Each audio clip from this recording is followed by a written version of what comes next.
Sáng nay mấy bụi thủy tiên lại mọc lên rồi. Thời tiết ấm áp cho nên là thủy tiên tưởng đâu là mùa xuân tháng 3 nên bây giờ mọc và bắt đầu ra hoa. Năm ngoái mình nói để mình đào củ lên mình trồng nhưng mà mình quên luôn, thế là bây giờ tự động mọc lên, tự động nở hoa.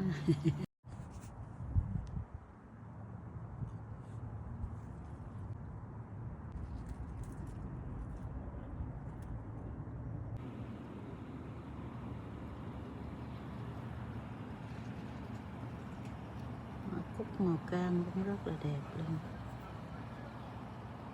Mùa xuân đến sớm. Màu tím đẹp quá. Màu này không biết là màu gì, màu cam nhạt.